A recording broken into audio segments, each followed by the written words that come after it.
Hey y'all, thanks for stopping in. So if you watched my last video, you saw that I'm a little bit too hardcore of a fan and I was yelling too much at the Royals game. They're over in Tampa Bay this weekend and I kind of lost my voice. So we're going to struggle through that one in this video if you don't mind. But I appreciate you stopping in. And so far today, there's been a lot of reports you see across the content creators that I follow. The big report today from Anheuser-Busch was that this exclusive source, top Anheuser-Busch exclusive source, top Anheuser-Busch marketing executives responsible for boycott are no longer employed.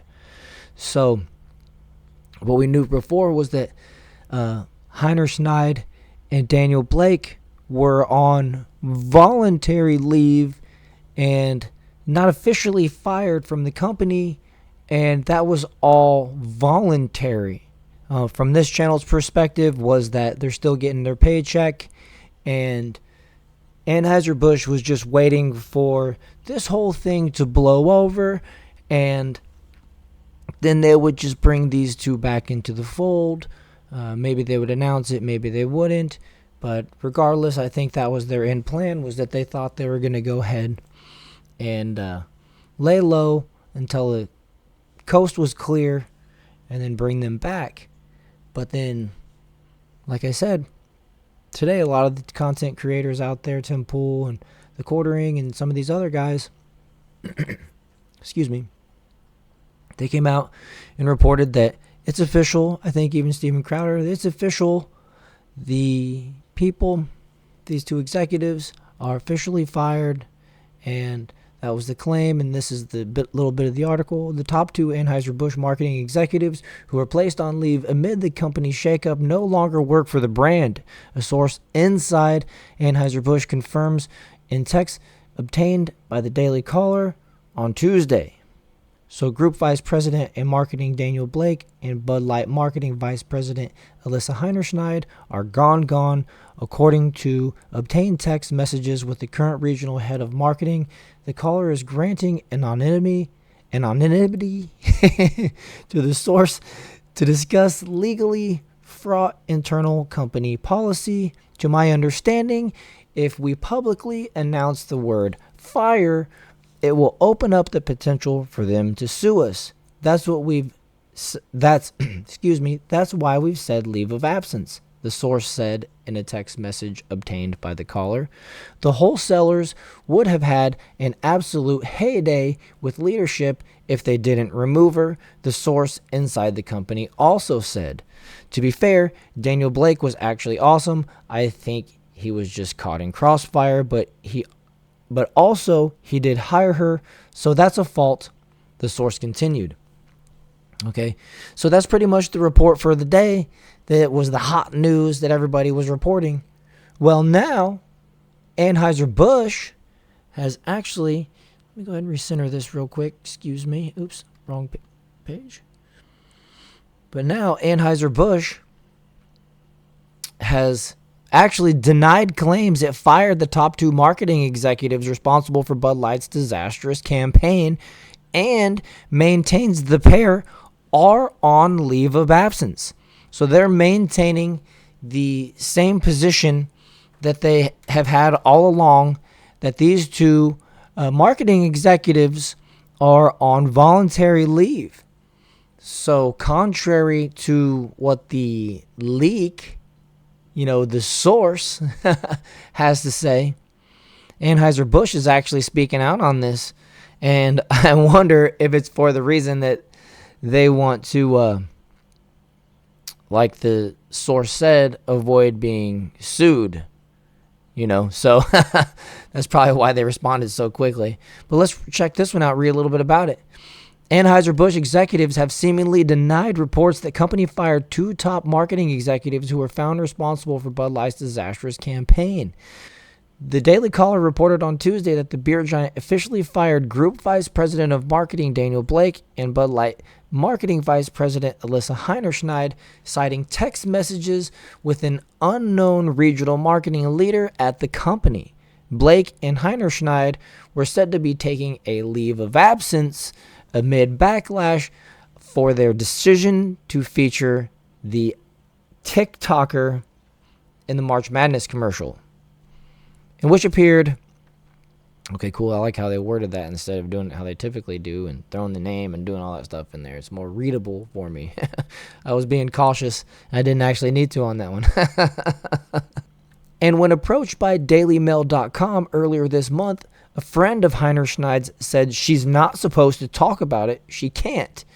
And so that's what I figure is, they're sitting back, they're getting a paycheck or they're getting a buyout or something like that. But at the same time, they cannot talk about this one bit. Like, it is not for them to say anything publicly and probably even privately to anybody that, to anybody. Probably they just can't say anything, right?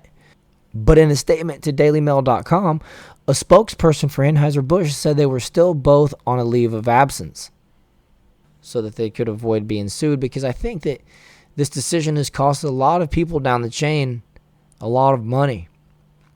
And it's scary.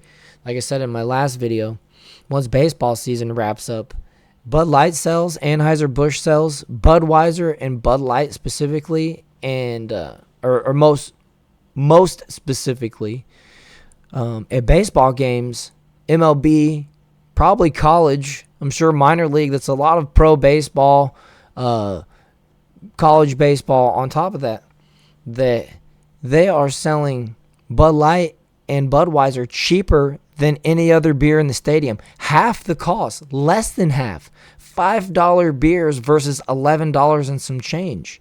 No joke. Buy one, get one free type style if you buy a Bud Light or a Budweiser on multiple different days.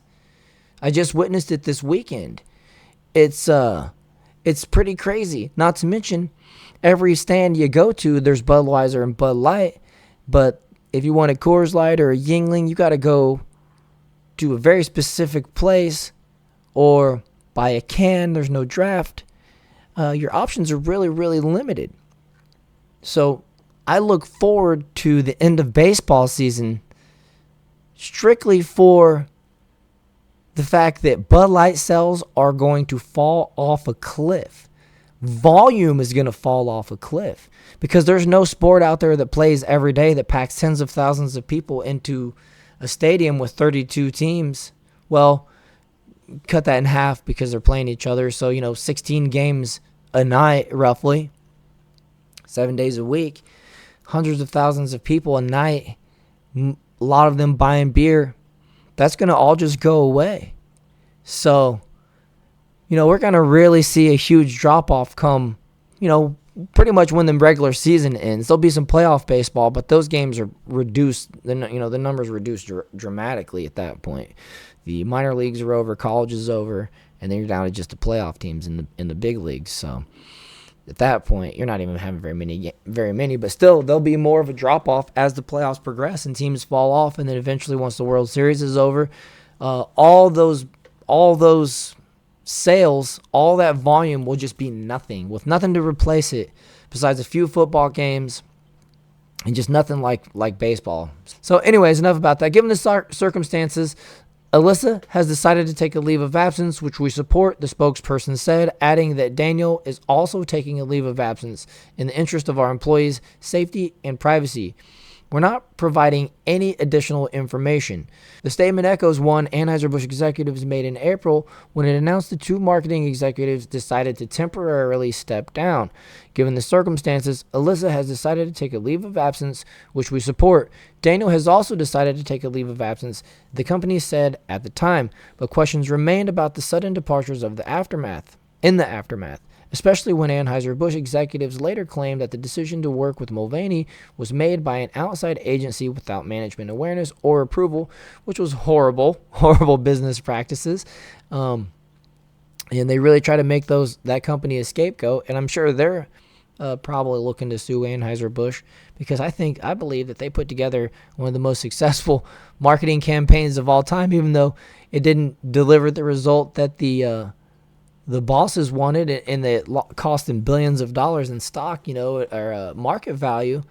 They delivered ultimately what they asked for, so it's not their fault. And then ultimately it was on the customer, Anheuser-Busch, to approve it, and they did. So, not the third party fault as far as I'm concerned. But still, that's another, that's not really part of this topic. By Tuesday, reports were swirling that Heinerschneid and Blake had officially been fired from the positions at Anheuser-Busch. As an unidentified source at the company told the Daily Caller, executives only claimed they were on a leave of absence to avoid a lawsuit. To my understanding, if we publicly announce the word fire, it opens up the potential for them to sue us. That's why we said leave of absence, the source said, adding, the wholesaler would have had an absolute heyday with leadership if they didn't remove Heinerschneid.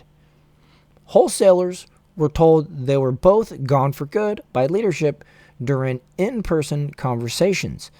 The source claimed they already shifted all their direct reports to new people and the head of marketing.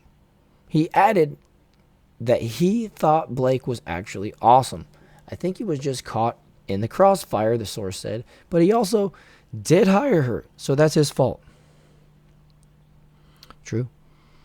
And she was a terrible hire. She was a DEI hire.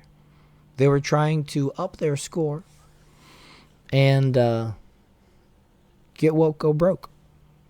He served as both VP of Marketing for Budweiser and Value Brands before being promoted in May 2022 to Group Vice President of Anheuser-Busch's mainstream brands. He had also served at the company as the Vice President of the company's Value Brands. In his position, Blake was responsible for hiring Heinerschneid to overhaul Bud Light's marketing in June 2022 with the version of freshening up its image. And so that's why I call her a DE&I hire, because I think she was actually hired with a goal in mind, and that's why she actually approved the campaign that started all this, because I think she believes she was doing the job she was hired to do. So, that's just my opinion. What do you guys think? So I think she was hired for a reason, and she delivered on that reason, and it just turned into an all-time backfire. So, guess it's just how the ball bounces sometimes, right? Just a few months before the company released its controversial ad, Blake announced a new era for Bud Light as he shared an article about the beer's sophisticated decision to feature a female main character in its Super Bowl ad. A post to LinkedIn shortly before that also opined on how everyone is connected through the same American spirit, values, and of course Budweiser. So, values and Budweiser, I guess, go hand in hand nowadays. Heinerschneid, meanwhile, touted her strategy to ditch Bud Light's fratty reputation and embrace inclusivity to attract a young generation of drinkers in an interview just days before the Dylan Mulvaney ad was released. Well, as you guys know, that's all just repetitive information at this point. So I hope you guys enjoyed this video. I'm sorry about my voice. I hope that it's better tomorrow. I really love putting out these videos and talking to you guys, so I'm just going to struggle through it. And if you appreciated it, if you stuck around this long, please hit that like button. Consider subscribing to the channel, and I will see you guys in the next one.